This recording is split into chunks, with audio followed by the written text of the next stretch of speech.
Hi hello friends, welcome back to our channel. ഇന്നത്തെ റീഡിങ്ങിൽ നമ്മൾ നോക്കാനായിട്ട് പോകുന്നത് നിങ്ങളിൽ നിന്ന് സെപ്പറേഷനിലായിരിക്കുന്ന ആ ഒരു പേഴ്സൺ ഈ ഒരു സമയത്ത് നിങ്ങളോട് എന്താണ് പറയാനായിട്ട് ആഗ്രഹിക്കുന്നത് എന്നുള്ളൊരു കാര്യമാണ്. അപ്പോൾ വീഡിയോയിലേക്ക് പോകുന്നതിന് മുമ്പായിട്ട് ആദ്യമായിട്ടാണ് ഈ ഒരു ചാനൽ കാണുന്നത്, ദയവായി സബ്സ്ക്രൈബ് ചെയ്തതിനു ശേഷം തുടർന്ന് വീഡിയോ കാണാനായിട്ട് ശ്രമിക്കുക. അതുപോലെ തന്നെ ഇതൊരു ജനറൽ റീഡിംഗ് ആണ്, ടൈംലെസ് ആണ്, ജനറൽലെസ് ആണ്. എപ്പോഴാണോ നിങ്ങൾ ഈ ഒരു വീഡിയോ കാണുന്നത് ആ ഒരു സമയം മുതൽ നിങ്ങൾക്ക് റെസനേറ്റ് ആയി തുടങ്ങുന്നതായിരിക്കും. ഇതിൽ വരുന്ന ക്ലോസ്, സിറ്റുവേഷൻസ്, എനർജീസ് ഇതെല്ലാം നിങ്ങളുമായിട്ട് റെസനേറ്റ് ചെയ്യുന്നുണ്ടെങ്കിൽ ഇതൊരു ഗൈഡൻസ് മെസ്സേജ് മാത്രമായിട്ട് എടുക്കുക. ഇനി റെസനേറ്റ് ചെയ്യുന്നില്ല എന്ന് നിങ്ങൾക്ക് തോന്നുകയാണെങ്കിൽ നിങ്ങൾ സ്കിപ്പ് ചെയ്ത് പോവുക. ആരും ഫോഴ്സ്ഫുള്ളി റെസനേറ്റ് ചെയ്യാനായിട്ട് നിൽക്കരുത്. പോസിറ്റീവായിട്ട് തിങ്ക് ചെയ്യുക. നല്ലൊരു റീഡിങ് കിട്ടാനായിട്ട് പ്രാർത്ഥിക്കുക. ഓക്കെ, അപ്പോൾ നമ്മളിവിടെ നോക്കുന്നത് നിങ്ങളിൽ നിന്ന് സെപ്പറേഷനിൽ പോയിട്ടുള്ള ആ ഒരു പേഴ്സൺ ഈ ഒരു സമയത്ത് നിങ്ങളോട് എന്തൊക്കെ കാര്യങ്ങളാണ് പറയാനായിട്ട് ആഗ്രഹിക്കുന്നത് എന്നുള്ളതാണ്. നിങ്ങളിൽ നിന്നും സെപ്പറേഷനിലുള്ള ആ ഒരു പേഴ്സൺ ഈ ഒരു സമയത്ത്, അല്ലെങ്കിൽ നോ കോണ്ടാക്റ്റിലുള്ള ആ ഒരു പേഴ്സൺ ഈ ഒരു സമയത്ത് എന്തൊക്കെ കാര്യങ്ങളാണ് നിങ്ങളോട് പറയാനായിട്ട് ആഗ്രഹിക്കുന്നത്, അവരുടെ മനസ്സിൽ നിങ്ങളോട് പറയണമെന്ന് അവരാഗ്രഹിക്കുന്ന എന്നാൽ പറയാൻ കഴിയാത്തതായി പോയിട്ടുള്ള ആ ഒരു കാര്യങ്ങൾ എന്തൊക്കെയാണ് എന്നുള്ളതാണ് നമ്മൾ നോക്കുന്നത്. ഓക്കെ, ക്വീൻ ഓഫ് കപ്സ് ആണ് നമുക്ക് ഫസ്റ്റ് കിട്ടിയിട്ടുള്ള കാർഡ്. സെക്കൻഡ് കാർഡ് ദ ഹെറോഫൻ കാർഡാണ്. Okay, Ace of Pentacles, Ace of Wands, the Hermit card, Seven of Wands, Three of Pentacles, Four of Cups, Two of Cups, Nine of Wands. Okay, second last card, Knight of Pentacles, Two of Swords. അപ്പോൾ ഇത്രയും കാർഡുകളാണ് നമുക്കിവിടെ കിട്ടിയിട്ടുള്ളത്. നമുക്ക് ഇനി master card എന്താണ് എന്ന് കൂടി നോക്കാം. Master card, okay, master card നമുക്ക് ഫോർ ഓഫ് പെന്റക്കിൾസ് ആണ് ഇവിടെ മാസ്റ്റർ കാർഡായിട്ട് കിട്ടിയിട്ടുള്ളത്. അപ്പോൾ ഇതാണ് നമുക്കിവിടെ കിട്ടിയിരിക്കുന്ന ഒരു സ്പ്രെഡ്. അപ്പോൾ ഈ ഒരു സെപ്പറേഷനിൽ നിങ്ങളുടെ പേഴ്സൺ നിങ്ങളോട് പറയാനായിട്ട് ആഗ്രഹിക്കുന്ന കാര്യങ്ങൾ എന്താണ് എന്നുള്ളതാണ് നമ്മളോട് നോക്കുന്നത്. അപ്പോൾ നമ്മൾ ഫസ്റ്റ് തന്നെ നമുക്കിവിടെ ക്യൂൻ ഓഫ് കപ്സ് ഉണ്ട്, അതുപോലെ ടു ഓഫ് കപ്സ്, രണ്ട് കാർഡുകൾ, കപ്സിന്റെ കാർഡുകൾ വന്നിട്ടുണ്ട്. അപ്പൊ അവരുടെ ഉള്ളിലെ യഥാർത്ഥമായിട്ടുള്ള ആ ഒരു ഫീലിങ്സുകളാണ് ഈ ഒരു കാർഡുകൾ നമുക്ക് കാണിച്ചു തരുന്നത്. അവർക്ക് നിങ്ങളോടുള്ള ആ ഒരു സ്നേഹം ഇന്നും അതുപോലെ തന്നെ അവിടെ ഉണ്ട് എന്ന് നമുക്ക് മനസ്സിലാകുന്നുണ്ട്. ആ ഒരു സ്നേഹം അന്നും ഇന്നും എല്ലാം ജെന്യൂൻ ആണ്, അതേപോലെ തന്നെ ഇപ്പോഴും അവിടെ ഉണ്ട്, അത് ജെന്യൂൻ ആയിട്ടുള്ള ഒന്ന് തന്നെയാണെന്ന് നമുക്ക് ഈ ഒരു കാർഡുകൾ പറഞ്ഞു തരുന്നു. പക്ഷെ ഇവിടെ ക്യൂൻ ഓഫ് കപ്സ് കാണിക്കുന്നത് അവർ ഇമോഷണലി നിങ്ങളോട് വളരെയധികം കണക്റ്റഡ് ആണ്. അതുപോലെ തന്നെ ടു ഓഫ് കപ്സ് പറയുന്നത് അവർ ഈ ഒരു ബന്ധത്തെ ഒരു റിയൽ ബോണ്ടായിട്ട് തന്നെ കാണുന്നു എന്നുള്ളതാണ്. ഈ രണ്ട് കാര്യങ്ങളാണ്. അപ്പോൾ അവരുടെ യഥാർത്ഥമായിട്ടുള്ള ഫീലിങ്സുകൾ ഇതാണ് എന്ന് നമുക്ക് മനസ്സിലാകുന്നുണ്ട്. അപ്പൊ നമ്മളോട് ചോദിക്കുന്നത് അവർ പറയാൻ ആഗ്രഹിക്കുന്ന കാര്യം എന്താണ് എന്നുള്ളതാണ്.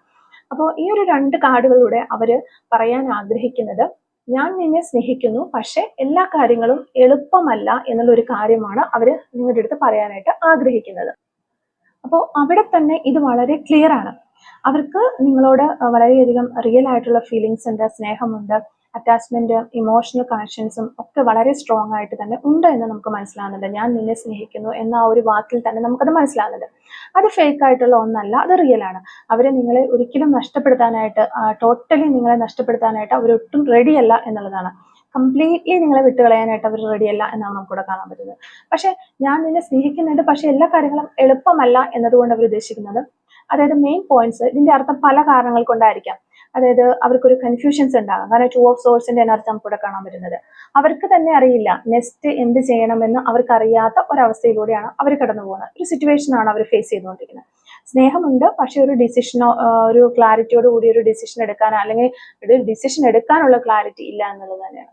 അപ്പൊ എനിക്ക് നിന്നെ വേണം, പക്ഷെ എങ്ങനെ മുന്നോട്ട് പോകണം എന്ന്, അതിനു വേണ്ടിയിട്ട് ഞാൻ എന്ത് ചെയ്യണം എന്നൊന്നും എനിക്കറിയില്ല എന്നുള്ളൊരവസ്ഥയിലാണ് ഈ ഒരു പേഴ്സന്റെ അവസ്ഥ. അല്ലാന്നുണ്ടെങ്കിൽ ചിലപ്പോൾ പാസ്റ്റിൽ ഉണ്ടായിട്ടുള്ള ഹേർട്ടുകൾ, പാസ്റ്റിൽ ഉണ്ടായിട്ടുള്ള ആ ഒരു പേടി, ഈ നൈൻ ഓഫ് വൺസിന്റെ എനർജി അതാണ് നമുക്ക് പറഞ്ഞു തരുന്നത്. മുൻപ് അവർക്ക് വേദനകൾ ഉണ്ടായിട്ടുണ്ടാകാം, വീണ്ടും ആ ഒരു പെയിൻ വരുമോ എന്നുള്ളൊരു പേടിയായിരിക്കാം. അപ്പോൾ നിങ്ങളെ സ്നേഹിക്കുമ്പോൾ വീണ്ടും ഈ ഒരു പേഴ്സൺ ഹേർട്ട് ആകുമോ എന്ന് ഇവർ പേടിക്കുന്നത് കൊണ്ടായിരിക്കാം. കുറെ ആളുകൾ അങ്ങനെയായിരിക്കാം എന്ന് വിചാരിക്കുന്നു. മറ്റ് ചില ആളുകൾക്ക് നോക്കുകയാണെങ്കിൽ ഇവിടെ പേഴ്സണൽ ഇഷ്യൂസ് ഉണ്ട്. അപ്പോൾ അത് എളുപ്പമായിട്ട് നിങ്ങളുടെ അടുത്തേക്ക് വരാനായിട്ട് അവർക്ക് പറ്റുന്നില്ല എന്നുള്ളതാണ്. ഫാമിലി ഇഷ്ടപ്പെടാത്ത ഒരു വ്യക്തിയായിരിക്കാം നിങ്ങൾ, അവരുടെ ഫാമിലിക്ക് യാതൊരു താല്പര്യവും ഇല്ലായിരിക്കാം നിങ്ങളെ കുറിച്ച്, അതുകൊണ്ട് അങ്ങനെയായിരിക്കാം. ചിലപ്പോൾ കരിയറിലേക്ക് ശ്രദ്ധിക്കേണ്ട ഒരു സമയമായിരിക്കാം. അല്ലെന്നുണ്ടെങ്കിൽ കുറച്ച് ഡിസ്റ്റൻസ്, ലോങ് ഡിസ്റ്റൻസിലുള്ള ആളുകളാണെങ്കിൽ ഇതൊരു പെട്ടെന്ന് സാധ്യമാക്കി എടുക്കാനായിട്ട് കഴിയാത്തൊരവസ്ഥയായിരിക്കാം.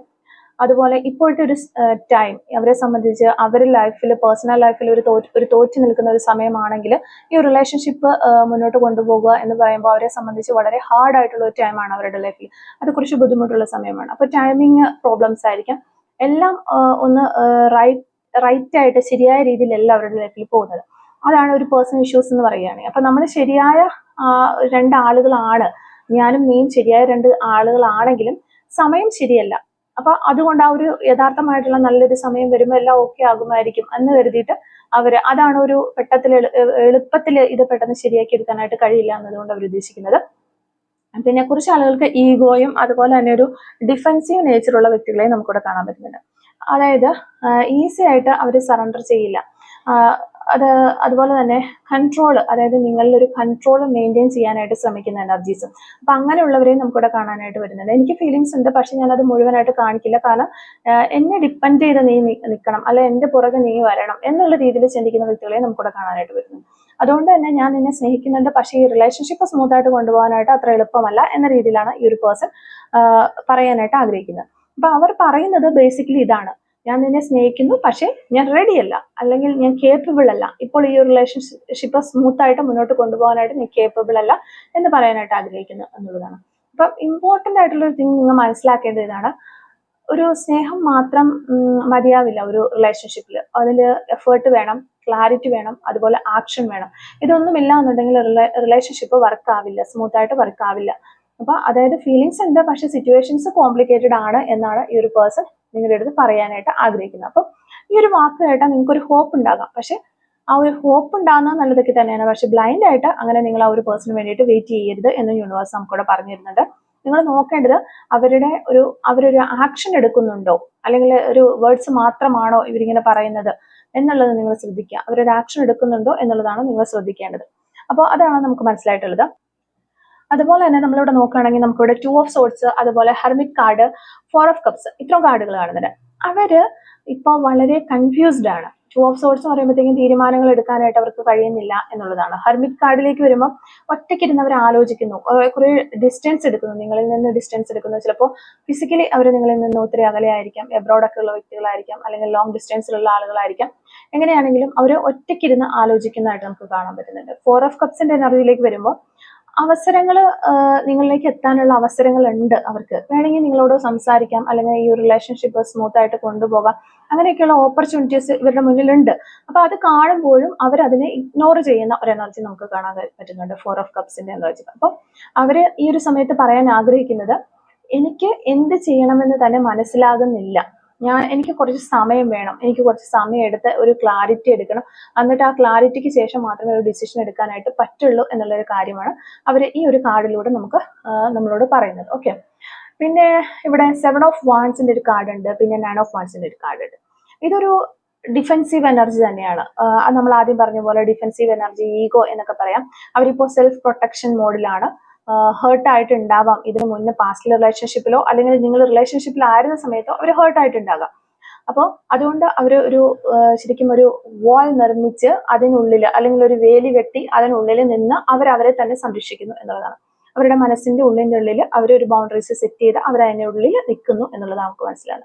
അപ്പൊ ആ ഒരു സമയത്ത് ഈ ഒരു 7 ഓഫ് വാൻസിൽ നിന്നും അതുപോലെ 9 ഓഫ് വാൻസും നമുക്ക് പറഞ്ഞു തരുന്നത്, ഞാൻ ഇനി എളുപ്പത്തിൽ നിങ്ങളിലേക്ക് ഒരു ഓപ്പൺ ആകാനായിട്ട് പറ്റില്ല, അല്ലെങ്കിൽ ഞാൻ വരുന്നില്ല, ഞാൻ എന്നെ തന്നെ പ്രൊട്ടക്ട് ചെയ്യുന്ന ഒരു സമയമാണ് ഇതെന്ന് നീ മനസ്സിലാക്കണം എന്ന് അവര് നിങ്ങളോട് പറയാനായിട്ട് ആഗ്രഹിക്കുകയാണ്.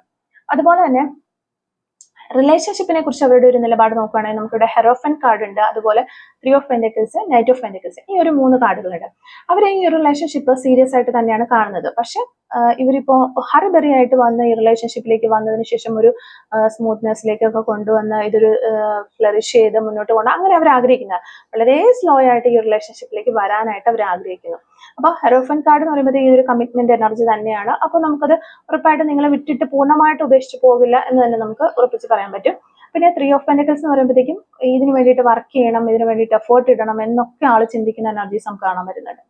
അപ്പോൾ നൈറ്റ് ഓഫ് പെന്റിക്കിൾസിലേക്ക് വരുമ്പോഴത്തേക്കും ഇത് വളരെ സ്ലോയിലേക്ക് പോകുന്നു, ഒരു സ്റ്റഡി പ്രോസസ്സിലേക്ക് പോകുന്നതായിട്ട് നമുക്ക് മനസ്സിലാവുന്നുണ്ട്. അപ്പം എന്തായാലും നിങ്ങളുടെ പേഴ്സൺ നിങ്ങളിലേക്ക് വരും, ഇങ്ങനെ ഒരു എഫേർട്ട് ഇട്ട് ഒരു വർക്ക് ചെയ്ത് ഈ റിലേഷൻഷിപ്പ് നല്ലതാക്കിക്കൊണ്ട് വരും. പക്ഷെ അത് സ്ലോ ആണെങ്കിലും സ്റ്റഡി ആയിട്ട് നല്ല രീതിയിൽ കൊണ്ടുവരും എന്നുള്ളത് തന്നെയാണ്.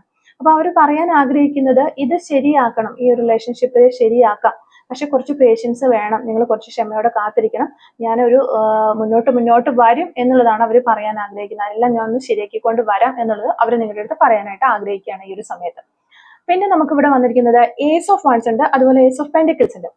അവർക്ക് നിങ്ങളോട് സത്യസന്ധമായിട്ട് സംസാരിക്കാനായിട്ട് ഒരു ആഗ്രഹമുണ്ട്, ഒരു പുതിയ തുടക്കം അവർ ചിന്തിക്കുന്നുണ്ട്. പക്ഷെ പ്രാക്ടിക്കൽ ആയിട്ട് വരുമ്പോഴത്തേക്കും അവരവിടെ ഒന്ന് തളർന്നു പോവുകയാണ്. അവർ മനസ്സിൽ എങ്ങനെ ചിന്തിക്കുന്നുണ്ട്, വന്ന് സത്യസന്ധമായിട്ടുള്ള കാര്യങ്ങളൊക്കെ പറഞ്ഞ് എല്ലാം ക്ലിയർ ചെയ്ത് ഓക്കെ ആക്കണം എന്നവർ ചിന്തിക്കുന്നുണ്ടെങ്കിലും ഒരു പ്രാക്ടിക്കൽ സൈഡിലേക്ക് വരുമ്പോൾ അവർക്ക് അതിന് കഴിയുന്നില്ല എന്നുള്ളതാണ്. അവർ പറയാൻ ആഗ്രഹിക്കുന്നത് നമ്മൾ ഓപ്പൺ ആയിട്ട് സംസാരിച്ച്, നമ്മൾ രണ്ടുപേരും ഓപ്പൺ ആയിട്ട് സംസാരിച്ചു കഴിഞ്ഞാൽ മേ ബി ഒരു നമ്മുടെ പ്രശ്നങ്ങളെല്ലാം സോൾവ് ചെയ്ത് ഒരു ക്ലാരിറ്റി വരും എല്ലാത്തിനും. എന്നിട്ട് നമുക്ക് ഒരുമിച്ച് ചേർന്ന് ഒരു ഡിസിഷൻ എടുക്കാനും പറ്റും, ഒരു പുതിയ തുടക്കം ഉണ്ടാക്കാനും സാധിക്കും എന്നുള്ളൊരു കാര്യം തന്നെയാണ് അവർ നിങ്ങളോട് പറയാൻ ആഗ്രഹിക്കുന്നത്. ഓക്കെ, പിന്നെ നമുക്കിവിടെ ഒരു 4 of Pentaclesന്റെ ഒരു കാർഡ് വരുന്നുണ്ട്. അവരുടെ ഫീലിങ്സുകൾ ഹോൾഡ് ചെയ്യുന്നതായിട്ടാണ് കാണുന്നത്, പിടിച്ചു വെക്കുകയാണ്, ഫുള്ളി എക്സ്പ്രസ് ചെയ്യാനായിട്ട് അവർ ഒട്ടും റെഡി ആകുന്നില്ല. അപ്പോൾ ആ ഒരു സമയത്ത് ഈ ഒരു 4 of Pentaclesലൂടെ അവർ പറയുന്നത് എൻ്റെ ഫീലിങ്സുകൾ ഞാൻ അടക്കി വെച്ചിരിക്കുന്നു, ഇപ്പോൾ മുഴുവൻ തുറന്ന് നിന്നിലേക്ക് വരാനായിട്ട് ഞാൻ പേടിക്കുകയാണ്. അത് എന്തുകൊണ്ടാണ് എന്ന് ചോദിച്ചു കഴിഞ്ഞാൽ നമ്മൾ ആദ്യം കണ്ട കുറെ കാര്യങ്ങളുണ്ട്, കൺഫ്യൂഷൻസ്, ഡൗട്ട്സ്, ഈഗോ, ഇങ്ങനെ പലർക്കും പല കാരണങ്ങളാണ്. ഇതൊരു ജനറൽ റീഡിംഗ് ആയതുകൊണ്ട് നമുക്ക് കറക്റ്റ് ഒരു കാരണം പറയാനായിട്ട് പറ്റത്തില്ല. എങ്കിലും അവർ എന്തോ ഒരു കാര്യത്തെ പേടിച്ചുകൊണ്ടാണ് അവരുടെ ഫീലിങ്സുകൾ അവർ അടച്ചു വെച്ചിരിക്കുന്നത് എന്നാണ് നമുക്ക് മനസ്സിലാകുന്നത്. ഓക്കെ, അപ്പോൾ ഇവിടെ ഒരു ഓവറോൾ മെസ്സേജ് നോക്കുകയാണെങ്കിൽ അവരുടെ മനസ്സിന്റെ ശബ്ദം എന്ന രീതിയിൽ നമുക്ക് പറയാൻ സാധിക്കുന്നത്, ഞാൻ നിന്നെ സ്നേഹിക്കുന്നു, പക്ഷേ ഞാൻ വളരെയധികം കൺഫ്യൂസ്ഡ് ആണ്, ഞാൻ ഒത്തിരി ഹേർട്ട് ആയിട്ടുണ്ട്, എനിക്ക് ഒത്തിരി വേദനകളുണ്ട്, അതുകൊണ്ട് ഞാൻ ഒരു ഡിസ്റ്റൻസ് എടുക്കുകയാണ് ഈ ഒരു സമയത്ത് നിന്നിൽ നിന്ന്. എന്നാൽ ഈ ഒരു റിലേഷൻഷിപ്പ് എനിക്ക് ഇമ്പോർട്ടൻ്റ് ആണ് എന്ന് ഞാൻ വീണ്ടും ഉറപ്പിച്ച് നിന്നോട് പറയുന്നു. ഞാൻ സ്ലോ ആയിട്ട് തിരിച്ചു വരാനായിട്ട് ആഗ്രഹിക്കുന്നു, എന്നാൽ ഒരു സമയം, പേഷ്യൻസ്, ഹോണസ്റ്റ്, ആ ഒരു രീതിയിലുള്ള എല്ലാ കമ്മ്യൂണിക്കേഷനും നീയുമായിട്ട് വീണ്ടും സ്റ്റാർട്ട് ചെയ്ത് ഒരു പുതിയ തുടക്കത്തിലേക്ക് പോകാനും ഞാൻ ആഗ്രഹിക്കുന്നു. ഇത്തരം കാര്യങ്ങളാണ് ഈ ഒരു ഓവറോൾ മെസ്സേജ് ആയിട്ട് നിങ്ങളോട് ഈ ഒരു പേഴ്സൺ പറയാൻ ആഗ്രഹിക്കുന്നതായിട്ട് നമുക്ക് പറയാൻ പറ്റുന്നത്. ഓക്കെ, അപ്പോൾ ഇതാണ് നിങ്ങളുടെ സിറ്റുവേഷൻ എങ്കിൽ ഈ ഒരു സമയത്ത് ഇങ്ങനെയാണ് ഈ നിങ്ങളുടെ സിറ്റുവേഷനിൽ നിൽക്കുന്ന ഒരു സമയത്ത് നിങ്ങൾ എന്ത് ചെയ്യണം എന്ന് നമുക്ക് യൂണിവേഴ്സിനോട് കുറച്ച് ഗൈഡൻസ് ചോദിക്കാം. ഞാൻ എന്താണ് ഈ ഒരു സമയത്ത്, ഇനി ഞാൻ എന്ത് ചെയ്യണം, മുന്നോട്ടേക്ക് ഞാൻ എന്ത് ചെയ്യണം, ഒരു പേഴ്സണിന് വേണ്ടിയിട്ട് വെയിറ്റ് ചെയ്യണോ, അല്ലെങ്കിൽ അവരെ അപ്രോച്ച് ചെയ്യണോ, അവരുടെ പുറകെ ചെന്നിട്ട് ഞാൻ ക്ഷമ ചോദിക്കണോ എങ്ങനെ നമുക്ക് യൂണിവേഴ്സിനോടൊന്ന് ചോദിച്ചു നോക്കാം. എന്ത് ഗൈഡൻസ് ആണ് യൂണിവേഴ്സ് നമുക്ക് തരുന്നത് നോക്കാം. അപ്പോൾ ഇവിടെ യൂണിവേഴ്സ് നമുക്ക് പറഞ്ഞു തരുന്നത് ഈ ഒരു സിറ്റുവേഷൻ നോക്കുമ്പോൾ ഇതൊരു ഇമോഷണൽ ആയിട്ടുള്ള സിറ്റുവേഷൻ ആണ്, അതുപോലെ കൺഫ്യൂസ്ഡ് ആയിട്ടുള്ള സിറ്റുവേഷൻ ആണ്, ഒരു സ്ലോ പ്രോഗ്രസ്സിലുള്ള ഒരു റിലേഷൻഷിപ്പുമാണ്. അതിനാൽ നമ്മൾ എടുക്കുന്ന ഓരോ ആക്ഷൻസും വളരെ രീതിയിൽ ബാലൻസ്ഡ് ആയിരിക്കണം എന്നുള്ളതാണ് യൂണിവേഴ്സ് നമുക്ക് പറഞ്ഞു തരുന്നത്. അതായത് ഫസ്റ്റ് തന്നെ ഒരു സ്പേസ് കൊടുക്കുക എന്നുള്ളതാണ് മോസ്റ്റ് ഇമ്പോർട്ടൻ്റ് ആയിട്ടുള്ള ഒരു ഗൈഡൻസ് ആയിട്ട് യൂണിവേഴ്സ് നമുക്ക് പറഞ്ഞു തരുന്നത്. ആ ഒരു പേഴ്സണ് സ്പേസ് കൊടുക്കുക എന്നുള്ളതാണ്. ഇപ്പോൾ അവരുടെ ഒരു എനർജി ശരിക്കും പറഞ്ഞാൽ ദ ഹെർമിറ്റ് പ്ലസ് അതുപോലെ 2 of Swords, ഈ 2 കാർഡുകളുടെ ഒരു എനർജിയാണ്. അവർക്ക് ക്ലാരിറ്റി കിട്ടാനായിട്ട് സമയം വേണം. അപ്പോൾ നിങ്ങൾ ചെയ്യേണ്ടത് തുടർച്ചയായിട്ട് മെസ്സേജോ കോളോ ഒന്നും ചെയ്യരുത് ആ ഒരു വ്യക്തിക്ക് വേണ്ടിയിട്ട്. അതാണ് യൂണിവേഴ്സ് നമുക്കിവിടെ പറഞ്ഞു തരുന്നത്. അവർക്ക് ബ്രീത്ത് ചെയ്യാനായിട്ട് ഒരു സ്പേസ് കൊടുക്കുക. അവർ ബ്രീത്ത് ചെയ്ത് അവർക്ക് അവരുടെ ലൈഫിൽ എന്താണ് വേണം, നിങ്ങളെ വേണോ വേണ്ടയോ എന്നുള്ള ഒരു തീരുമാനം അവരെടുക്കട്ടെ. അതാണ് യൂണിവേഴ്സ് നമുക്കിവിടെ പറഞ്ഞു തരുന്നത്. അപ്പോൾ അതിന്റെ റീസൺ ആയിട്ട് പറയുന്നത് നമ്മളൊരു പ്രഷർ കൊടുക്കുകയാണ് അവർക്ക്, അങ്ങനെ കൊടുത്തു കഴിഞ്ഞാൽ അവർ കൂടുതൽ ഒരു ഡിസ്റ്റൻസിലേക്ക് പോകാനുള്ള ചാൻസസ് ഉണ്ട് എന്നുള്ളതാണ് യൂണിവേഴ്സ് നമുക്കിവിടെ പറഞ്ഞു തരുന്നത്. അതുപോലെ സെക്കൻഡ് ആയിട്ട് വരുന്ന ഒരു ഗൈഡൻസ് എന്ന് പറഞ്ഞാൽ ഒരു കാം കമ്മ്യൂണിക്കേഷൻ നടത്താനായിട്ട് ശ്രമിക്കാം. ഒരു റൈറ്റ് ടൈമിൽ മാത്രം ആ ഒരു കമ്മ്യൂണിക്കേഷൻ ചെയ്യുക എന്നുള്ളതാണ്. ഒരു ഏസ് ഓഫ് സോഴ്സ് കാണിച്ചു തരുന്നത് ഹോണസ്റ്റ് ആയിട്ടുള്ള ഒരു ടോക്ക് ഇവിടെ അത്യാവശ്യമാണ് എന്നുള്ളതാണ്. പക്ഷെ ടൈമിങ് വളരെ ഇമ്പോർട്ടൻ്റ് ആണ്. നിങ്ങൾ ചെയ്യേണ്ടുന്ന ഒരു കാര്യം ഒരു സിമ്പിൾ ആൻഡ് സോഫ്റ്റ് മെസ്സേജസ് അയക്കാം.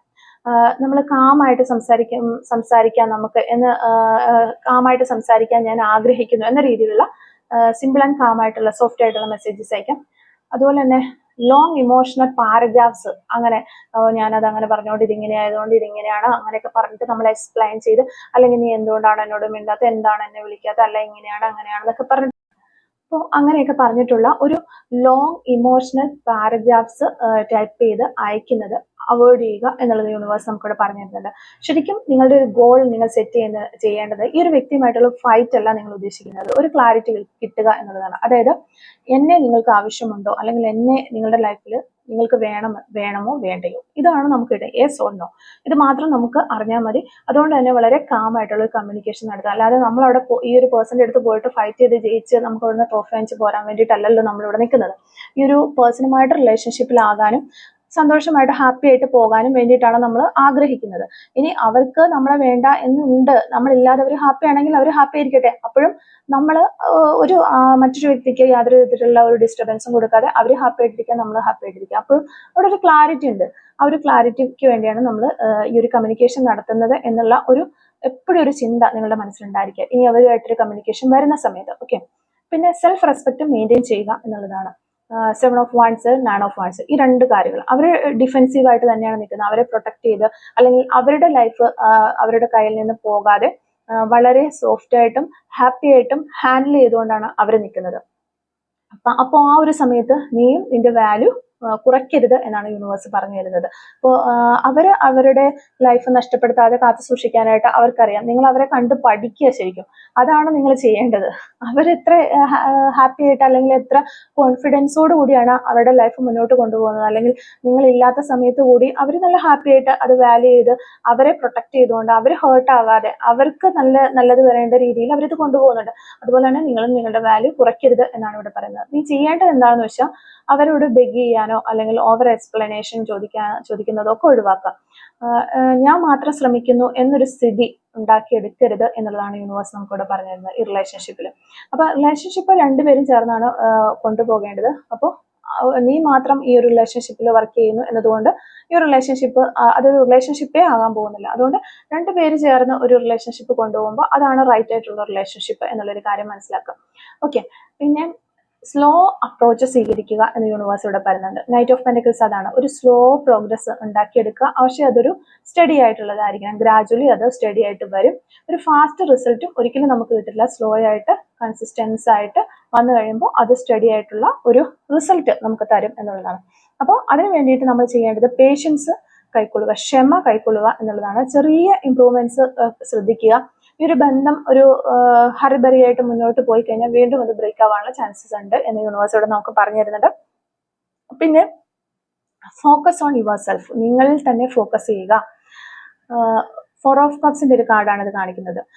ഈ ഒരു ഇമോഷണൽ ആയിട്ട് ചിലപ്പോൾ നിങ്ങൾ ഈ ഒരു സമയത്ത് വളരെ സ്റ്റക്കായിട്ട് നിൽക്കുന്ന ഒരു സമയമായിരിക്കാം. ഈ ഒരു പെട്ടെന്ന് ഈ ഒരു പേഴ്സൺ നിങ്ങളുടെ ഇന്ന് വരെ ലൈഫിൽ ഉണ്ടായിരുന്ന ഒരു പേഴ്സൺ ആണ്, പെട്ടെന്ന് നെക്സ്റ്റ് ഡേ തൊട്ട് നിങ്ങളുടെ ലൈഫിൽ ഇല്ല. അപ്പോൾ അത് മനസ്സിനും അംഗീകരിക്കാനായിട്ട് മനസ്സിന് വളരെ പാടുള്ള ഒരു കാര്യമാണ്. അപ്പോൾ നമ്മൾ അവിടെ സ്റ്റക്കായി പോകും. അപ്പോൾ അങ്ങനെയുള്ളവരുണ്ടെങ്കിൽ നിങ്ങൾ ചെയ്യേണ്ടത് നിങ്ങളുടെ ലൈഫ് റൂട്ടീൻസ്, ഹാപ്പിനെസ്, ഇതൊക്കെ ഇമ്പ്രൂവ് ചെയ്തുകൊണ്ട് വരാനും ഇതിനൊക്കെ ഫോക്കസ് ചെയ്യാനും ശ്രമിക്കാം. ഫ്രണ്ട്സ്, വർക്ക്, സെൽഫ് ഗ്രോത്ത്, ഇതിലേക്കൊക്കെ കോൺസെൻട്രേറ്റ് ചെയ്യുക. അപ്പം ഇത് നിങ്ങളെ ഒരു മെന്റലി സ്ട്രോങ് ആക്കും. അതുപോലെ തന്നെ അവർക്ക് നിങ്ങളെ റെസ്പെക്ട് ചെയ്യാനായിട്ട് ഇത് ഹെൽപ്പ് ചെയ്യും എന്നാണ് യൂണിവേഴ്സ് നമുക്കിവിടെ പറഞ്ഞു തരുന്നത്. അപ്പോൾ നിങ്ങൾ അവോയ്ഡ് ചെയ്യേണ്ട കാര്യങ്ങൾ എന്താണെന്ന് വെച്ചാൽ ഓവർ ടെസ്റ്റിങ്, ചേസിങ്, ഇത് രണ്ടും അവോയ്ഡ് ചെയ്യുക. ജലസി ക്രിയേറ്റ് ചെയ്യാനായിട്ട് ശ്രമിക്കുന്ന കാര്യങ്ങൾ, അതായത് ജലസി ഉണ്ടാക്കാൻ, അവരിൽ ജലസി ഉണ്ടാക്കാം എന്ന് കരുതിയിട്ട് നമ്മൾ ചെയ്യുന്ന കുറച്ച് കാര്യങ്ങളുണ്ട്. അങ്ങനെയുള്ള കാര്യങ്ങളൊക്കെ അവോയ്ഡ് ചെയ്യാനായിട്ട് ശ്രമിക്കണം. ഒരു സൈലന്റ് ട്രീറ്റ്മെന്റ് അവോയ്ഡ് ചെയ്യണം. ഈഗോ ഗെയിം, അങ്ങനെയുള്ള കാര്യങ്ങളൊക്കെ അവോയ്ഡ് ചെയ്യണം. നമ്മൾ സംസാരിക്കാനായിട്ട് ഒരു പേഴ്സൺ വരുന്ന സമയത്ത് കാമായിട്ട് സംസാരിക്കുക. നിങ്ങൾക്കൊരു ക്ലാരിറ്റി ആവശ്യമാണെന്നെങ്കിൽ ക്ലാരിറ്റി ചോദിക്കുക. അതാണ് ശരിക്കും ചെയ്യേണ്ടത്. പിന്നെ ഇമ്മീഡിയറ്റ് റിസൾട്ട് ഒരിക്കലും നിങ്ങൾ പ്രതീക്ഷിക്കരുത് എന്നുള്ളത് യൂണിവേഴ്സിലൂടെ നമുക്ക് പറഞ്ഞു തരുന്നുണ്ട്. കുറച്ച് സമയമെടുക്കും എന്നുള്ളതാണ്. അപ്പോൾ വെയിറ്റ് ചെയ്യുക, പക്ഷെ പാസീവായിട്ട് അല്ല, കാമായിട്ട് ഒരു കമ്മ്യൂണിക്കേഷൻ ഇനീഷ്യേറ്റ് ചെയ്യുക. പിന്നെ അവരുടെ ഒരു റെസ്പോൺസ് ഒബ്സർവ് ചെയ്യുക. അപ്പോൾ നിന്റെ ഒരു സെൽഫ് റെസ്പെക്റ്റും ഒരു ഗ്രോത്തിലൊക്കെ നീ എപ്പോഴും ഫോക്കസ് ചെയ്യാനായിട്ട് യൂണിവേഴ്സ് നമുക്കിവിടെ പറഞ്ഞു തരുന്നുണ്ട്. അപ്പോൾ ഇത്രയും കാര്യങ്ങളാണ് ഈ ഒരു റീഡിങ്ങിൽ നിന്ന് നമുക്ക് മനസ്സിലാക്കാനായിട്ട് സാധിച്ചിട്ടുള്ളത്. അപ്പോൾ നമുക്ക് കുറച്ച് ക്ലൂസ് മൂലം എടുത്ത് നോക്കാം. Clues related to this reading. Okay, clues related to this reading. Clues related to this reading. Okay. First clue നമുക്ക് ഇടുന്നത് 49 എന്ന് പറയുന്ന ഒരു നമ്പറാണ്. Letter O, letter V, reading എന്ന് പറയുന്ന ക്ലൂ കിട്ടുന്നുണ്ട്. ബേക്കർ ആയിരിക്കാം നിങ്ങളുടെ പേഴ്സൺ, അല്ലെങ്കിൽ ബേക്കിംഗ് ഒക്കെ ഒത്തിരി ഇഷ്ടമുള്ള ആളുകളായിരിക്കാം. 1997 എന്ന് പറയുന്നൊരു വർഷം കിട്ടുന്നുണ്ട്. ലവബിൾ ആയിരിക്കാനുള്ള ചാൻസസ് ഉണ്ട്. Number 33, okay. Letter K, number 31, number 28, number 5, 2 days എന്ന് പറയുന്നൊരു പോസിബിലിറ്റി നമുക്കിവിടെ കിട്ടുന്നുണ്ട്. 2 months, ബ്ലൂ കളർ ആയിരിക്കാം നിങ്ങൾക്കോ നിങ്ങളുടെ പേഴ്സണൊക്കെ ഇഷ്ടമുള്ള കളർ. ക്രിക്കറ്റ് എന്ന് പറയുന്നൊരു ക്ലൂ കിട്ടുന്നുണ്ട്. നമ്പർ 43, ടീ ലവർ, ചായ ഇഷ്ടപ്പെടുന്ന വ്യക്തികളാകാനുള്ള ചാൻസസ് ഉണ്ട്. ചാരിറ്റി, ലെറ്റർ 3, നമ്പർ 3, നമ്പർ 34, 2005 എന്ന് പറയുന്നൊരു വർഷം കിട്ടുന്നുണ്ട്. നമ്പർ 54, കൊല്ലം ജില്ല. ലോയർ, കോട്ടയം ജില്ല. മ്യൂസിക് എന്ന് പറയുന്നൊരു ക്ലൂ നമുക്കിവിടെ കിട്ടുന്നുണ്ട്. Mole on right cheeks, right സൈഡിലെ കവിളിലും മറുകളിലെ വ്യക്തികളാകാനുള്ള ചാൻസസ് ഉണ്ട്. Cries on vehicles, letter P നമുക്കിവിടെ കിട്ടുന്നുണ്ട്. അതുപോലെ തന്നെ നെയിൽ പോളിഷിനോടൊക്കെ ഒത്തിരി ക്രേസ് ഉള്ള വ്യക്തികളായിരിക്കാം നിങ്ങൾ, അല്ലെങ്കിൽ നിങ്ങളുടെ പേഴ്സണ് നെയിൽ പോളിഷിനോട് ക്രേസ് ഉള്ള ആളായിരിക്കാം. ടാറ്റു ഓൺ നെക്ക്, കഴുത്തിലൊക്കെ ടാറ്റു ചെയ്തിട്ടുള്ള വ്യക്തികളായിരിക്കാം. ചൈൽഡിഷ് എന്ന് പറയുന്ന ഒരു ക്ലൂ കിട്ടുന്നുണ്ട്. Number 47, letter X. അതുപോലെ സ്പിരിച്വൽ പാത്ത്, ഈ ഒരു സമയത്ത് സ്പിരിച്വൽ പാത്ത് ചൂസ് ചെയ്യുന്നുണ്ടാകാം. 2000 എന്ന് പറയുന്ന വർഷം കിട്ടുന്നുണ്ട്. Honest, okay. Number 23, number 55, number 42, 1 month എന്ന് പറയുന്നൊരു പോസിബിലിറ്റി കിട്ടുന്നുണ്ട്. 1977, നമ്പർ 50, നമ്പർ 53, 222 എന്ന് പറയുന്ന ഏഞ്ചൽ നമ്പർ കിട്ടുന്നുണ്ട്. 2 months എന്ന് പറയുന്നൊരു പോസിബിലിറ്റി. ലെറ്റർ ഇസഡ്, കുക്കിംഗ് എന്ന് പറയുന്ന ക്ലൂ കിട്ടുന്നുണ്ട്. 1998 എന്ന് പറയുന്ന വർഷം കിട്ടുന്നുണ്ട്. ഫോളോ ന്യൂ ട്രെൻഡ്, പുതിയ ട്രെൻഡ് ഒക്കെ ഫോളോ ചെയ്യുന്ന വ്യക്തികളായിരിക്കാം. മെസ്സി ഹെയർ സ്റ്റൈലുള്ള ഒരു വ്യക്തിയായിരിക്കാം നിങ്ങൾ, അല്ലെങ്കിൽ നിങ്ങളുടെ പേഴ്സൺ. അപ്പോൾ ഇത്രയും ക്ലൂസ് ആണ് ഈ ഒരു റീഡിങ്ങുമായിട്ട് റിലേറ്റ് ചെയ്ത് നമുക്കിവിടെ കിട്ടിയിട്ടുള്ളത്.